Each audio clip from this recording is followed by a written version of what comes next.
Ya, Timnas Indonesia U23 harus menjalani laga hidup mati melawan tim Ginia U23 dalam babak playoff Olimpiade Paris 2024. Pertandingan memperebutkan satu tiket terakhir tersebut akan diselenggarakan di Clairefontaine, Prancis pada Kamis 9 Mei 2024 pukul 19 waktu Indonesia Barat. Jika Timnas Indonesia U23 memenangkan pertandingan, penantian selama 68 tahun akan terbayar lunas. Penampilan terakhir Timnas di pesta olahraga terbesar sejagat adalah pada Olimpiade Melbourne 1956 atau 68 tahun yang lalu. Tim asuhan pelatih Shin Tae-yong harus menjalani laga playoff melawan Ginia setelah menempati peringkat 4 Piala Asia U23 setelah kalah dari Irak U23 dengan skor 1-2 dalam pertandingan perebutan juara 3.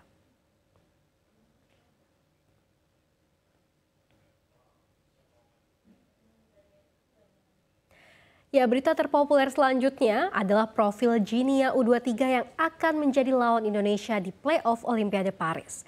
Sebagai informasi, pemain timnas Ginia U23 sebagian besar adalah punggawa tim senior Ginia. Sebelumnya Ginia U23 berhasil mencapai perempat final Piala Afrika 2023, di mana dalam ajang itu Ginia mampu mengimbangi tim langganan Piala Dunia Kamerun. Selain itu, pemain tim Ginia U23 juga memiliki pengalaman bermain di klub-klub Eropa. Saat ini, tim Ginia menempati peringkat 76 FIFA per April 2024 dengan 1.324,65 poin. Sedangkan Indonesia berada di posisi 134. Menurut data Transfer Market, tim Ginia U23 saat ini memiliki nilai pasar 133,4 miliar rupiah.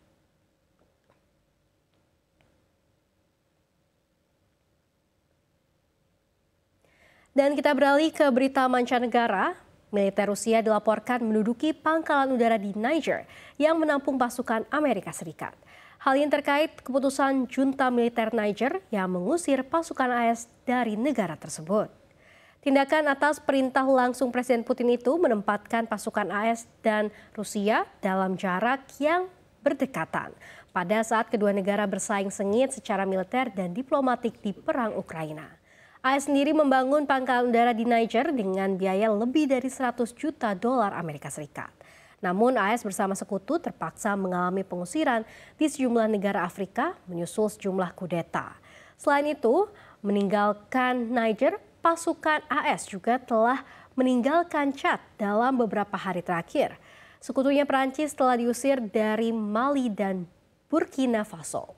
Pada saat yang sama, hubungan negara-negara itu dengan Rusia semakin kuat. Afrika menjadikan Moskow sebagai negara sahabat yang tidak memiliki beban kolonial di benua tersebut.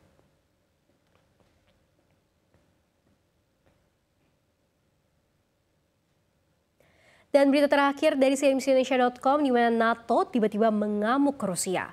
Fakta pertahanan pimpinan Amerika Serikat itu mengutuk aktivitas jahat negeri Presiden Vladimir Putin di wilayahnya.